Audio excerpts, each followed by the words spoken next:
Yeah, I'll just call you up.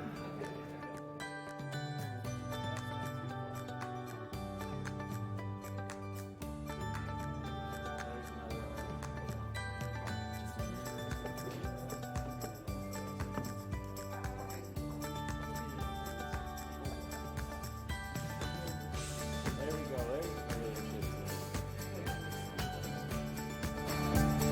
All right, good morning, everybody. The 68th legislative session adjourned last night, and we appreciate the people from this great state of Montana for sending us here and putting your trust in us, the Republican supermajority. We came into this session unified behind a set of policy principles which I'm proud to say that we have accomplished. Our historic Republican supermajority coalesced around the foundation that defines the Republican brand, which is liberty and respect for the people of Montana. Additionally, this has been done in the face of a faction of leftists that incorporate hate and harassment as a political weapon. In an attempt to slow the progression of legislation, the minority Democrat Party condoned those actions in the Montana House, stating that police in riot gear is a normal part of democracy. Despite these unbelievable and disheartening negative headwinds, House Majority Republicans were not deterred from keeping the Montana citizen, the Montana taxpayer, the Montana family, and most importantly, Montana children at the forefront of this session. Our historic Republican supermajority worked together to return money and provide the largest tax cut in Montana state history. We lowered taxes for those working multiple jobs and fighting to make the next rent payment. We are talking about those earning $19,000. I'm proud to walk away from the gavel knowing that with our historic tax relief package, Montana taxpayers at every income level will see relief. Next year, the low income, the working class, and the Montana business owners and entrepreneurs will be able to invest more of their earnings in themselves and less in state government bureaucracy. Early this session, we worked towards returning your money, giving over $880 million of overpaid taxes back to the Montana taxpayers. With House Bill 192 and House Bill 222, which have already been signed into law, and House Bill 816, which we just passed yesterday, taxpayers will have $2,500 in income tax checks and $1,200 in property tax refunds for a married couple coming back to them this year.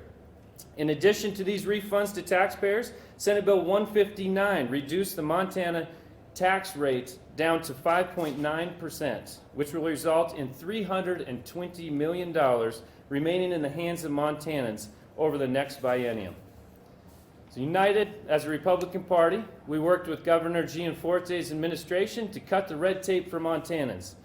For years, government red tape has stood in the way of Montanans reaching their full potential.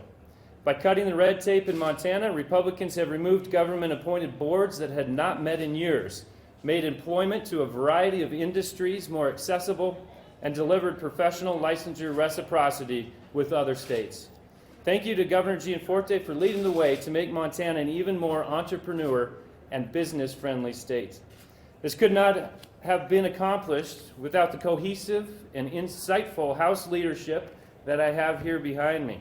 Our Majority Leader Vinton, Speaker Pro Tem Knutson, and they're here to highlight a few House priorities that have crossed the finish line, and we'll start with the House Majority Whip, Representative Lear. Hi all, thanks for being here. This session, House Republicans stood up for Montana kids. We passed a law extending obscenity laws into our schools. If material is too filthy to be displayed in a convenience store, it's too obscene for our young minds in classrooms. We protected free speech rights of children in schools by passing my legislation, House Bill 361. A child should not be punished for using the wrong pronouns or dead names of fellow students. Montana kids cannot be subject to compelled speech in schools. Additionally, Montana Republicans banned sex change operations for minors. We have deemed those under 18 too young to get tattoos, buy alcohol, buy guns, among other things. If minors cannot make those decisions, they are certainly too young for these elective, serious surgeries. Thank you. Thank you, Representative Lear. Thank you for all your hard work. Next up is Majority Whip Representative Gist. Thanks, everybody. First off, I'd just like to sincerely thank our leadership, Speaker Regier, Pro Tem Knutson, and Majority Leader Vinton. Without their leadership, we couldn't have accomplished a lot of this. As a whip, the role is to be a liaison between the members and leadership at the top. We were able to do multiple bills on basically bills that protect individuals' liberties and states' rights. And then the ones I'd like to touch on is just healthcare bills, how we're going to move healthcare forward in Montana. Representative Eckhart's bill allowing PAs to actually work on their own as a practitioner. I ran a bill that actually allowed paramedics and EMTs to work in-house at their full scope of practice. This will help out rural America hospitals and Montana. We're not to America yet, but we'll get there. So with that being said, I just appreciate the support of our leadership team, and we really did a lot of hard work, and appreciate the folks in Montana. Thank you. Thank you, Representative Gist. Next up, Majority Whip Representative Carlson. Thank you, Mr. Speaker. Thank you, everyone, for being here. It was truly my pleasure to serve as the chairman of House Human Services this session. We got a lot of really important work done that will help Montanans. We advanced increasing the provider rates to support and protect our most treasured Montanans, and promoted policies that will help improve mental health services. One of the things I'm most proud of, the work this legislature has done to protect children and families and parental rights. Republicans have long held that the government must improve the interaction between government and Montana families. One of the centerpieces of our historic and significant child welfare reform package is House Bill 37. This bill from the Children and Family Interim Committee brings Montana into alignment with national best practice standards to support families in need. It requires active efforts. This is much better. It requires active efforts to eliminate the need to remove children from their families in the first place. It balances the harm and benefits of removal of children from their homes. It requires judicial orders for non-emergency removals of children, and it provides legal counsel for all children involved in CPS cases, which evidence shows vastly improves outcomes and expedites permanency for children. And all of this is done while honoring Montanans' constitutional rights. This bill received an unprecedented 141 out of 150 votes, showing broad bipartisan support from both chambers. We have a real opportunity here to take a historic step in improving this system, and we are looking forward to the governor's signature. Let's get it done. Thank you, Representative Carlson. Next up is Majority Whip Representative Logie. Thank you, Mr. Speaker, and thank you everyone for coming here. I'll touch on a little bit of our sportsman issues. We have so many sportsmen in Montana, and what we did in this session, we know we have grizzly bears coming around. There's a little controversy about that. And we set up a guideline for FWP, actually for the commission, to set up when grizzly bears are delisted for Montana, had a management plan for the grizzly bears. And this is really important for the agriculture and for the timber industry of Montana. And we're just trying to get ahead of that step when they are delisted, which we see being coming soon. Another thing, we work on the access for hunters. And the block management cap was raised $50,000 to allow more ranchers to come in, to have the interest of coming in and setting up their property on block management. Another issue, and it's a red tape issue that I've pushed for a while, and we've combined DNRC recreation permits and FWP conservation license, and now you can go online, you get a conservation license from FWP, like I say, online, and that lets you recreate on both DNRC property and FWP property. Another issue that we dealt with this session, of course, we have the electric vehicles that are coming stronger and stronger, and we've dealt with trying to get up the charging stations. As it stands in Montana, or as it stood in Montana, a vendor could not charge for electricity by the kilowatt, the way the state law read before. With legislation now, the vendors can put in their charging stations, and they'll actually be able to charge by the kilowatt, so they can actually pay for the installation of those charging stations. And that's pretty important to our businesses in Montana, especially with the electricity coming on. We also stepped in and created a little bit better system for putting like broadband into the right-of-way, so we can expand the broadband around Montana, and this would include the right-of-way on interstate and secondary highways. We also set up a program for CDL training, our commercial driver's license. We were not in compliance with the federal rules and regulations. We set a guideline in there. We'll be giving the proper tests, and this is something that the trucking industry and actually even the school districts in the state have suffered from lack of drivers. So we've come around and done a lot of good in a lot of different directions, and I'm proud of what we've accomplished. Thank you. Thank you, Representative Logie.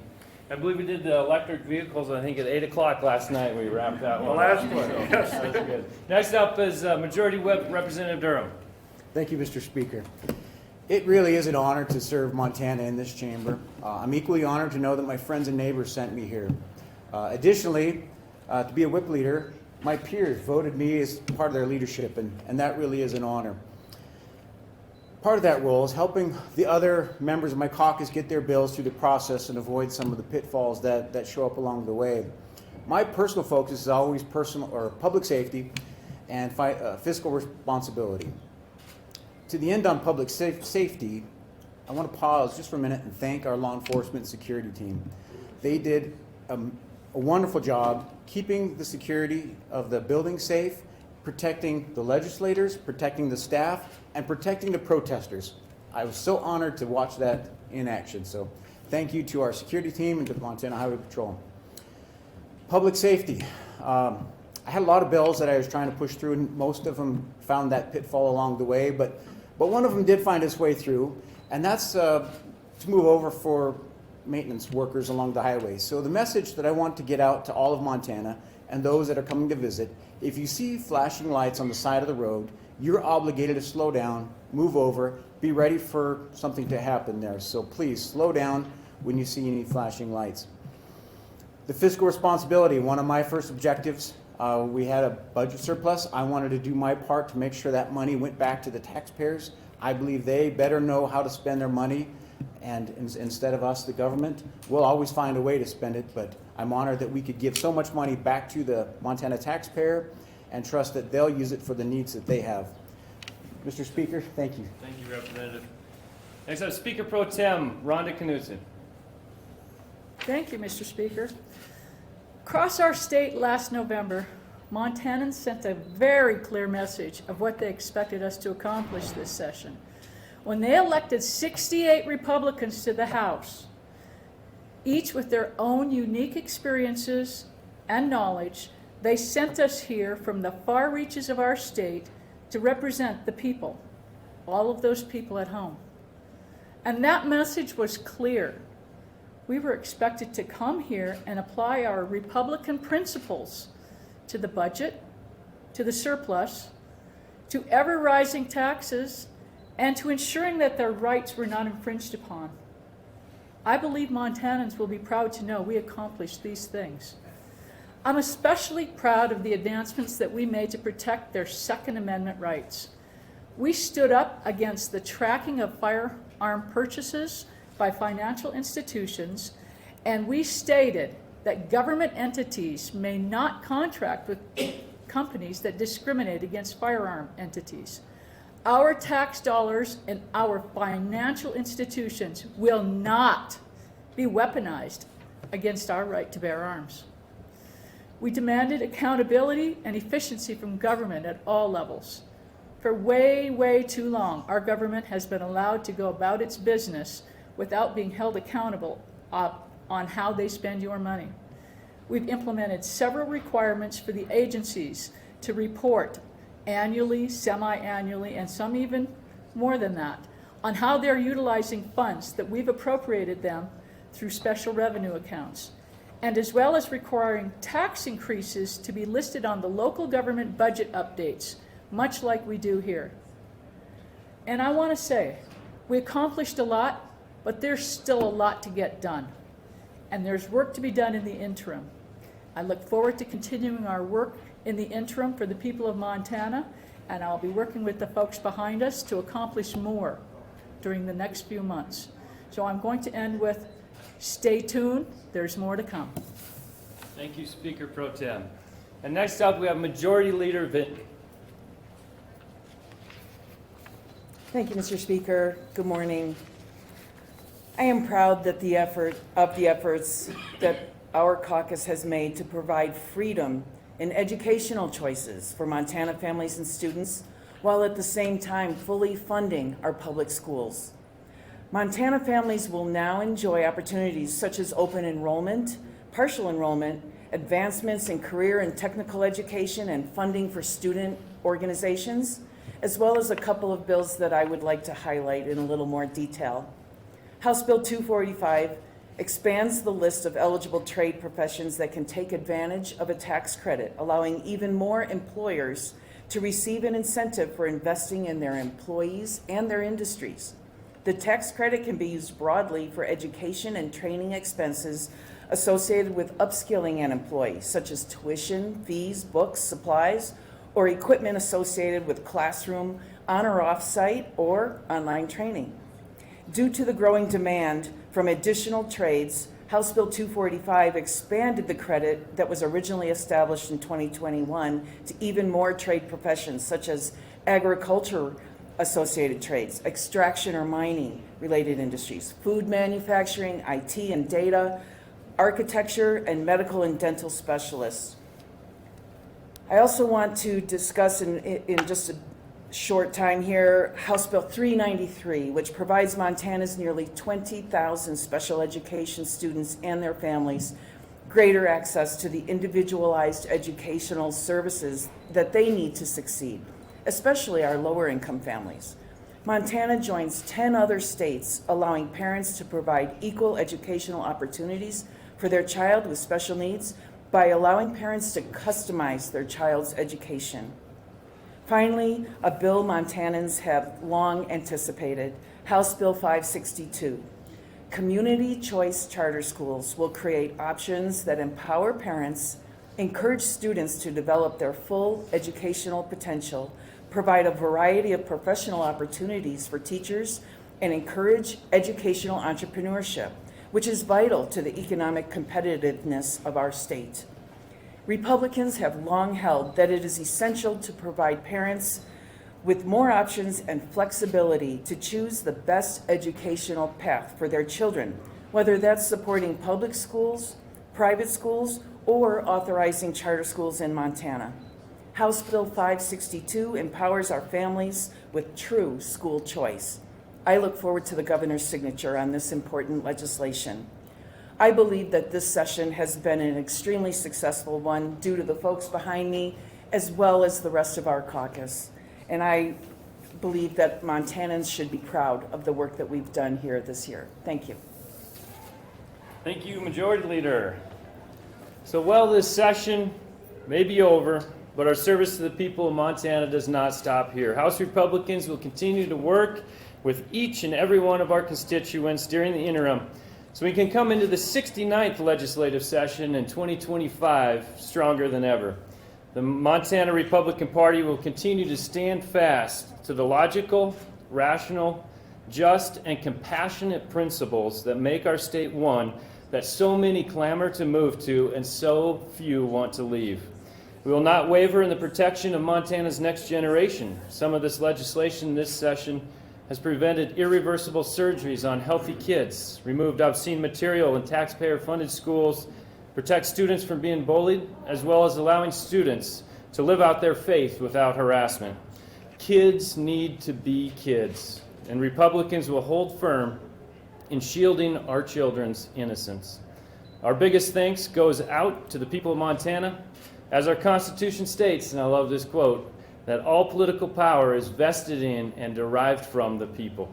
So thank you, and God bless Montana. Now we'll open it up to questions for anyone of leadership here. Yes, Regier, I think there were about a dozen bills touching on abortion in a variety of ways that were passed this session, most of them originating in the House. Can you speak a little bit about why that was a priority for the majority caucus? I think protecting innocent life, whether that's inside the womb or outside the womb, has always been a priority for the Republican caucus. We saw some tension between your caucus and the executive office. He called you guys out a couple times in press conferences. You forwent some of his proposals. How do you characterize that relationship with the governor, and what do you think that impact was on the session? Listen, I think Governor Gianforte has signed some great bills this session, done a tremendous job. I do think that a little healthy friction between all branches of government. We're set up for 3 branches of government, and there are checks and balances between them all. And even just as we saw in the district court's ruling on how we treated decorum in our house and our ability to regulate our own house, it was very clear that there's 3 distinct branches of government, and I think it needs to stay that way. And if there's not a little bit of back and forth, then that's not the best government for the people of Montana. So I think it was very much a healthy, good working relationship that the checks and balances that the people of Montana deserve. Holly. So for Majority Leader Benson, when you were speaking on the floor last night, you talked about how you saw more unity within the caucus this session than you've seen in the past session. I'm wondering if you could talk a little bit about those points where you saw unity, and then I'm curious too about some of the bills where you look at some of the constitutional amendments that were proposed where there were full Republican support. There was one last night that I read concealed carry that I think maybe people thought there was support to get that across the finish line. I didn't quite get it, but sort of wondering if you talk about a little bit of where you see that unity that you haven't seen in past sessions and where maybe you didn't see it when you wanted to this session. Thank you, and certainly our caucus spent a great deal of time discussing the constitutional amendments. That is a very heavy lift for legislators, and while we did not get the votes that we needed to put any of those on the ballot, there was great discussion and generally much agreement, much more agreement than disagreement on any of those issues. And I will also say that regarding any of the other legislation, you know, the speaker has said all along that not everybody gets everything they want, but we can always find something in good legislation that we can bring back home and will be beneficial to our constituents. And I think that across the board, whether it was healthcare policy, whether it was education, whether it was election reform, I think we all can agree that we had lots of really great legislation that we'll take home to our constituents. Thank you. I think probably also from Dirty Little Benson, I wanted to ask about housing. Of course, there's a fair bit of stuff I went through, but I wanted to ask, do you feel like you went far enough this session in terms of trying to address the pain in housing affordability or unaffordability is causing people across the state? Sure, thank you for that question. You know, housing is a very complex issue. It might not sound like it is, but it is, because, you know, there are many folks who believe that the market should really determine what is an affordable housing and what should be out there for purchase, and what role government should play in that. And I think that by removing and streamlining regulations for housing, that's going to bring costs down. As a builder, I know that as much as we can streamline the process, it's going to benefit those folks that are out there wanting to purchase homes. And I think we did accomplish some really great things for housing across Montana. This is a quick follow-up there. As we're trying to assess how the policy passed or like working and whether they're solving the problem, like what should we be looking at? How can we know that those policies are doing what they're supposed to? Well, I think you'll be able to see the you know, just drive along our roads and you'll see, you know, new construction. I see it now, but I think we'll see it to an even greater extent in the future. I think for Speaker Regier, I was curious if the Octane caucus in the Senate adjourned maybe a little earlier than people were expecting. I was curious if it disrupted anything significantly that, as far as what you guys were hoping to get done the last couple of days. I would agree with the disruption, probably not significantly. It did disrupt. It threw us for a little bit of a curveball, but I think we still kept our eyes on the ball. Maybe didn't hit the home run, but we still got a triple out of the deal. Was there anything, any particular bill that was thrown off by that you were hoping for? Yeah, we had, so it'd be House Bill 816. I know that had some amendments in there that from the Free Conference Committee that tied a few loose ends together, and probably ended up being about $40 million or so that didn't get, probably left in the ending fund balance that didn't get appropriated where it should. But when you're looking at a surplus of $2.5 billion or so, that it is relatively small. Yeah, go ahead, Holly. I think this one for Speaker Pro Tem, you had mentioned in your comments earlier that there was some work that didn't get done, that you were going to see during the interim or upcoming sessions. I'm wondering what kind of policies or legislation didn't get across the finish line this session that you wanted to see, and what were the obstacles? Well, there's lots of study bills, lots of things to be studied in the interim committees. And that just spoke to me and said, hey, there's more things that we want to know about.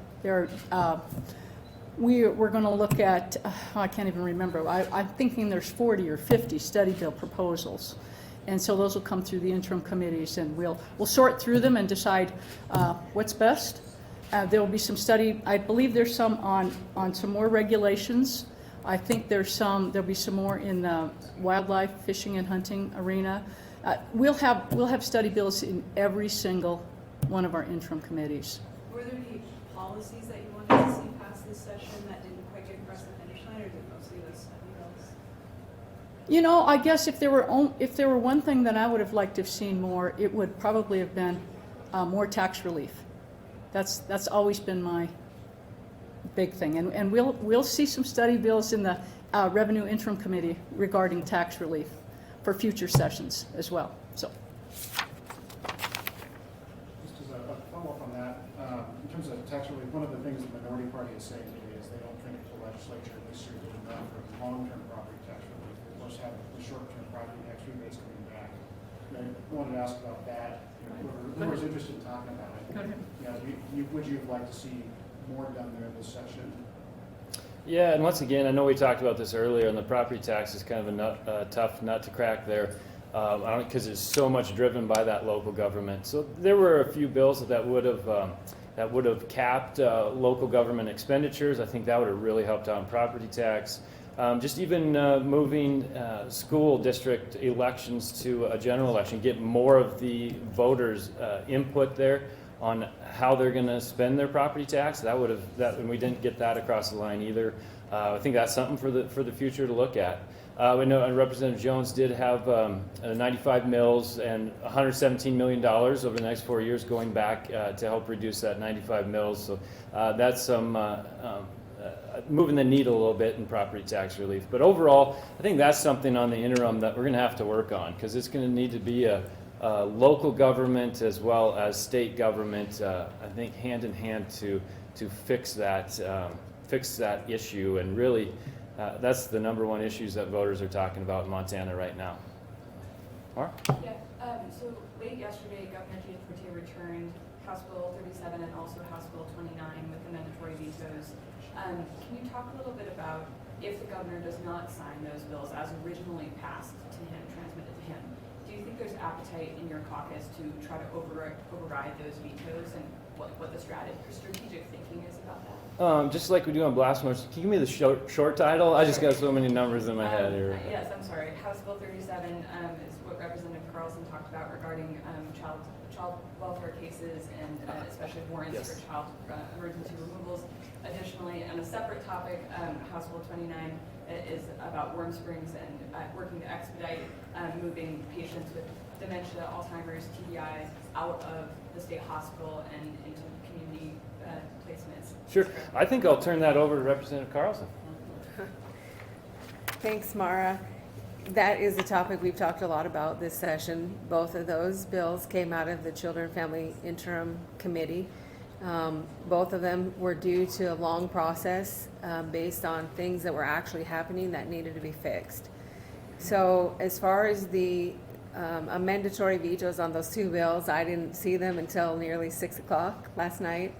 That was really hard to process, to be honest with you, but as we go forward, like you said, since we were not able to act on those mandatory vetoes, those bills will go back to the governor and he will have the opportunity to sign them or to veto them, only in whole, without the mandatory amendments. So I'm looking forward to the governor's signature on House Bill 37. This is a historic opportunity to fix a problem Montana is known for, and I don't want to be known for that problem anymore in Montana. And so I know that bill, House Bill 37, passed the House floor with 100 votes. It passed the Senate floor with 41 votes. And it wasn't just people pushing a button because someone told them to. People in this building know we need to fix the problem, and this is the opportunity. This is a grand opportunity.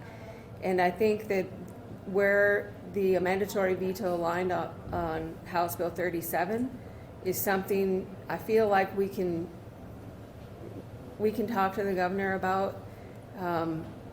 I hope it's not a deal breaker, and I hope we can get that signed. And if we don't, I feel like with 141 yes votes on that it's quite possible we could urge people to return their ballots and get that overturned. I'm not sure. I haven't had enough time to look at House Bill 29 and the implications of that amendment. So obviously you guys have talked a lot about having the supermajority and all being elected last November. How did you square, balancing all the Republican priorities within your party and then also thinking about Montanans who didn't elect Republicans when you guys were crafting legislation this year? As far as the balancing all the members of your caucus and all their priorities, how did you decide when you have 68 members to contribute their ideas? Sure. Well, I mean, the whole process is there's 100 members here in the House, and everyone can introduce a bill, and if it's a good idea, it goes forward. If it's not, it doesn't. So I think a reflection of 68 Republicans in the House is that 68 Republicans had some really good ideas.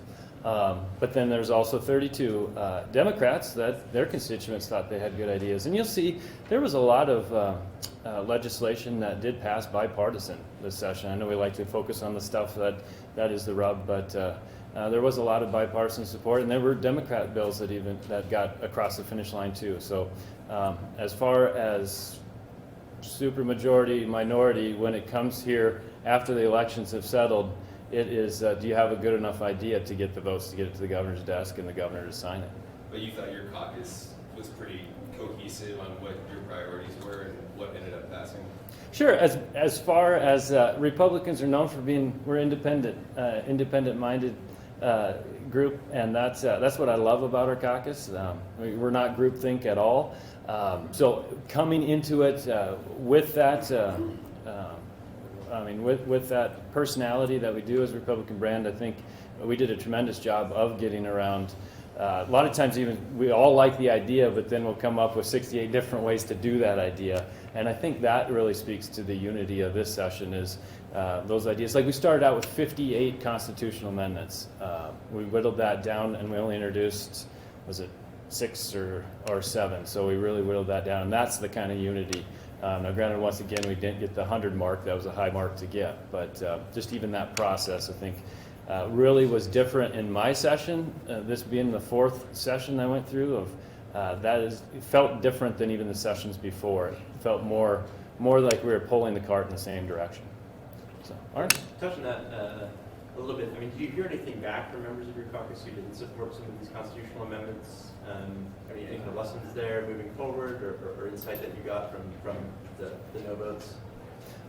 Yeah, I mean, and like I said, there's different ideas on every different issue, and some of them wanted to tweak it a little bit. Some of them thought, well, it might be just a little better this way, and we had representatives, Republicans, that did on both of that. It would be a little bit this way, and they still voted for it. Some said it would be a little better this way, and they didn't. And it only takes a couple there to fall off before a constitutional amendment doesn't pass. I have a question about, you've been very clear about condemning the protests that happened in the House. I'm wondering if your caucus or you have any other takeaways from the massive outpouring response to what happened. Is there anything there that you take away that is aside from condemning the disruption, condemning what happened, just in their response to the management of the House and some of the bills that passed? Sure. The number one thing I take away with is that a lot of the responses that I've gotten back, people do not understand the situation, whether the media is not telling it right or they're understanding it wrong. Even the representative right now, the story is that it's a free speech thing, and that's not it at all. We had a protest here where we had police in riot gear to take care of. That should never happen. That's an embarrassment to Montana, and that side of the story has not been told. So I think that is one of the biggest issues I'm taking away from this, of people not understanding what actually happened here and how egregious it was. What was it about that protest that made it necessary to have police right here in President Building? That was, we had to clear the galleries. Did not happen. Objects were even being thrown over. People's safety was threatened. And law enforcement then took that seriously, as they should, and did an excellent job of safely removing the protesters. Like I said, even some got arrested. Like I said, it's just an embarrassment to the Montana House, an embarrassment to the state of Montana. And I really wish the minority party would have came out more opposition to that. Was it law enforcement's decision to send the officers in the riot gear? Was that their call, or was that your call? My call was to clear the gallery, and the sergeants, as well as law enforcement, I believe did a great job of enforcing that order. So they chose how to implement it with riot? Correct. I I want to rephrase my question. I don't think I said it very well. What would you say to these constituents who showed up and feel like their voice wasn't heard or felt like they were being treated unfairly? What would you say to them? Are you talking about the protesters that had to be removed with police and riot gear? Protesters, people who wrote in, people who voiced concern about what was happening. Yeah, and I'd say there's a way to do that. Like, I know the minority leader said, today we saw Montanans show up and engage in the democratic process, and some of those Montanans were arrested. I can't disagree with that more. If your idea of democracy is police and riot gear, that is not the way our nation was founded, and that is not the way Montana should be operating. I had a question for Representative Andrews about the charter school bills, both yours and Representative Anderson's. I have two questions. I'm wondering if you think both of those can be signed into law and exist at the same time, if those just present two different options, or if they be conflict. And then also within the Senate, after they killed it, when they caucused and decided to bring both those bills back, they were pretty clear in saying that they feel like this issue's going to keep coming up. We've seen it for several sessions. There are questions of constitutionality which need to let the courts decide. I'm wondering your thoughts about that approach, and if you think that it is the courts that need to decide this, or just sort of your thoughts about that tactics of bringing those bills back. Sure. Thank you. And you know, throughout this entire session, as Representative Anderson and I were both introducing these bills, I believed all along that these two bills could coexist. It essentially provides parents and community members with choice about school choice. So, you know, two different approaches. They're similar, yes, but I believe that they, you know, what one community might choose to do would be different from what another community would do. And then in terms of the Senate piece, they're saying, you know, we're not sure if this is constitutional, but it's going to keep coming up. Let's let the courts decide. What are your thoughts on that? Sure.